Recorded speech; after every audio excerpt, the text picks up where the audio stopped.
By the beginning of 2021, the war in the Tigray region of Ethiopia, then more than a month old, had forced tens of thousands of people to flee across the border to Sudan.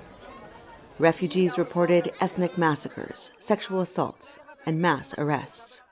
In the months that followed, the humanitarian crisis deepened in Tigray. More than 1 million people were displaced inside Ethiopia.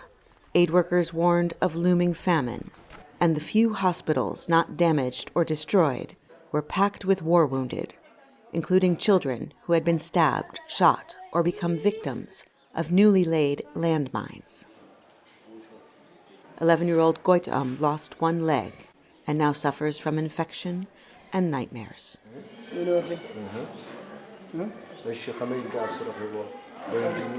I wasn't there. He was behind our home taking the goats to graze, and then he stepped on the landmine.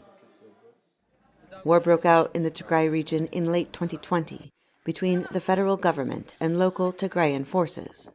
The war quickly expanded to include other regional forces, allied on both sides, and included Eritrean forces fighting with the government.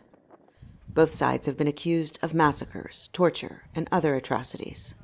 Federal Ethiopian and Eritrean forces have also been accused of systematic mass rape. Hundreds of women and girls have come forward, and aid workers say many, many more have not. All survivors say they raped by militaries, so they fear to their security. Because if I say about the rape military, they killed me.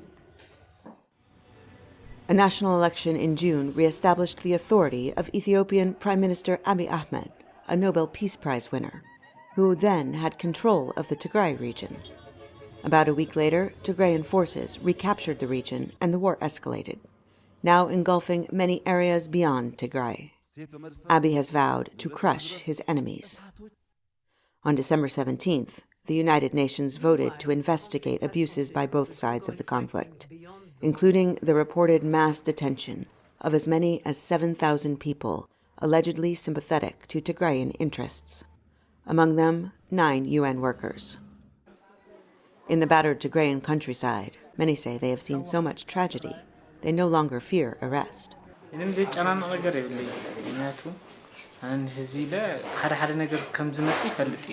I fear nothing, and I will speak to help my people. I know there might be consequences. Mass graves litter the northern Tigray region as massacres continue there and in neighboring regions. Refugees are still fleeing to Sudan, and many areas are cut off from humanitarian aid. Hundreds of thousands of people are living in famine-like conditions, and the UN now says at least 2 million people in 3 Ethiopian states are displaced. Heather Murdoch, VOA News, Istanbul.